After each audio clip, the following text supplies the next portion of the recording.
Assalamualaikum warahmatullahi wabarakatuh. Izin memperkenalkan diri, nama saya Sevia Palupyudiningrum. Saya dari Prodi PGSD Fakultas Keguruan dan Ilmu Pendidikan. NPM 2253053003. PKKMB dari 15 Agustus 2022. Materi 1. Peran Kepolisian Republik Indonesia dalam mengatasi kejahatan digital. Undang-Undang ITE, satu atau sekumpulan saja elektronik tetapi tidak terbatas, yang telah diolah yang memiliki arti dapat dipahami oleh orang yang mampu memahaminya. Undang-Undang ITE terdapat dalam pasal 27, 29, dan 30. Contoh-contoh pelanggarannya: yang pertama, pelanggaran hukum di dunia maya, pornografi dan pelanggaran hak cipta. 2. Penipuan online. Ketiga, pencemaran nama baik. 4. Penipuan kartu kredit. 5. Judi online. Materi kedua, pengembangan karakter mahasiswa sebagai intelektual dan anti kekerasan. Bullying adalah segala bentuk kekerasan, baik secara fisik maupun non-fisik, yang menyakiti diri kita atau membuat kita tidak nyaman. Bullying bisa terjadi dimanapun, tanpa adanya pengawasan dari orang tua maupun guru. Materi ketiga, pengembangan karakter mahasiswa dalam perspektif agama.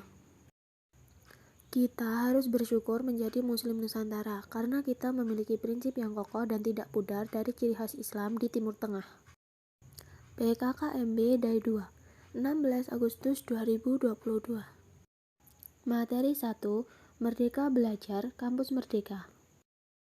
Visi Indonesia 2045 adalah berdaulat, maju, adil, dan makmur. Pilar visi Indonesia 2045: 1. Pengembangan manusia serta penegasan ilmu pendidikan dan teknologi. 2. Pembangunan ekonomi. 3. Pemerataan pembangunan. Indikator profil pelajar Pancasila: 1. Bernalar kritis, kemampuan kognitif. 2. Kemandirian, independen mencari. 3. Kreatif, inovasi, cinta seni budaya. Materi yang kedua, kesadaran lingkungan hidup, manajemen, resiko, dan kampus sehat. Lingkungan hidup berupa alam menjadi sumber pemenuhan kebutuhan manusia, yaitu penyediaan air, udara, makanan, obat, dan lain-lain. Upaya kampus sehat Universitas Lampung: 1. Zero tolerance areas.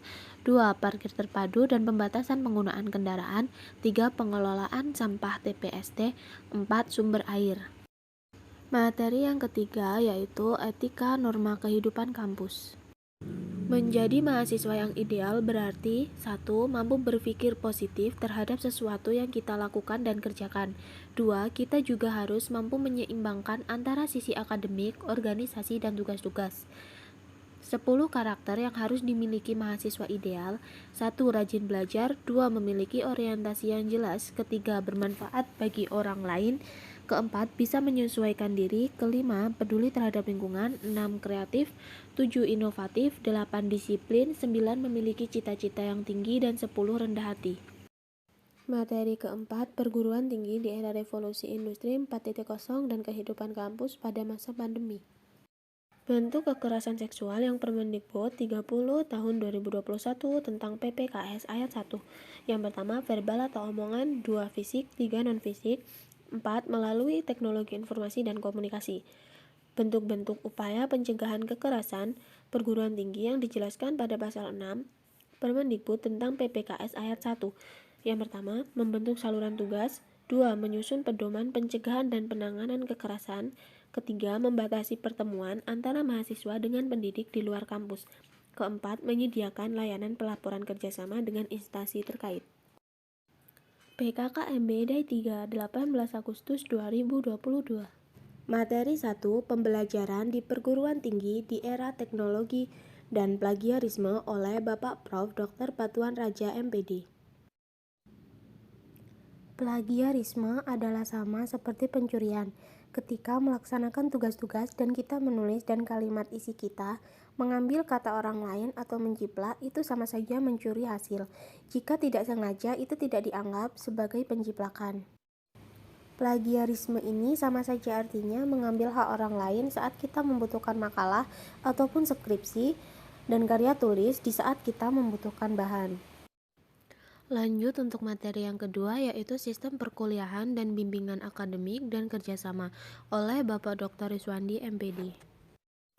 Strategi menyusun jadwal. Yang pertama, membuat daftar kegiatan. Yang kedua, membuat skala prioritas. Ketiga, perkirakan kebutuhan waktu. Keempat, alokasikan waktu dengan benar. Dan yang kelima, evaluasi. Harus juga menyiapkan waktu untuk keikutsertaan dalam organisasi kampus dan ekstrakurikuler. Jangan hanya untuk belajar mandiri atau bahkan hanya untuk bermain di luar saja. Takaran waktu kegiatan belajar yang dibebankan pada mahasiswa, baik itu per semesternya atau per minggu dalam proses pembelajaran melalui berbagai bentuk pembelajaran atau besarnya pengakuan atas keberhasilan usaha mahasiswa dalam mengikuti kegiatan kurikuler di suatu program studi. Lanjut untuk materi yang ketiga yaitu fasilitas untuk perkuliahan dan mahasiswa oleh Bapak Dr. Hannes Supriyadi MPD. Ada banyak sekali fasilitas-fasilitas yang dapat mahasiswa gunakan, yaitu 1 tempat parkir terpadu ada 2, BNI dan GSG, 2 gedung dekana, loket registrasi UKT, 3 gedung A, aula A tempat kumpul mahasiswa yang berjumlah 200 orang, ruang dekan fakultas. Yang keempat, gedung B, gedung ilmu pendidikan, aula B, ruang sidak, toilet, laboratorium PAUD, ruang baca. Kelima, gedung C, pendidikan, bahasa sastra dan seni, kantor, ruang guru besar, aula C, kapasitas 400 orang. Yang keenam, gedung B yaitu gedung penjaskes. Untuk yang ketujuh yaitu gedung E, gedung ilmu pengetahuan sosial.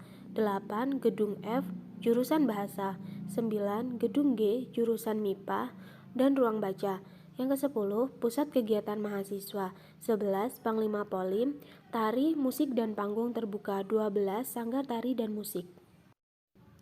Dan untuk materi yang terakhir yaitu tugas pokok bagian kemahasiswaan dan alumni oleh Ibu Dr. Rismawanti Rini MPD. Di kemahasiswaan ada beberapa pelaksanaan. Yang pertama, pelaksanaan layanan pembinaan minat, bakat, dan penalaran kemahasiswaan. 2. Pelaksanaan layanan administrasi kegiatan kemahasiswaan. 3. Pelaksanaan layanan kesejahteraan mahasiswa. 4. Pelaksanaan fasilitas kegiatan lembaga kemahasiswaannya. Dan yang kelima, pelaksanaan pengelolaan data.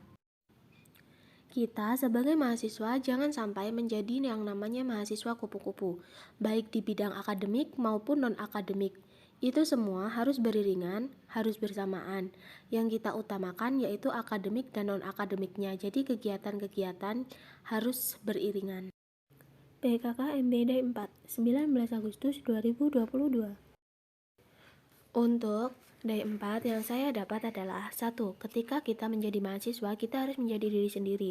2. Kaprodi merupakan orang tua asuh kita saat kita di kampus. 3. Jangan sampai menjadi mahasiswa yang curang. Dan keempat, beretikalah kepada dosen. Mungkin hanya itu yang dapat saya sampaikan, kurang dan lebihnya saya mohon maaf. Saya akhiri, wassalamualaikum warahmatullahi wabarakatuh.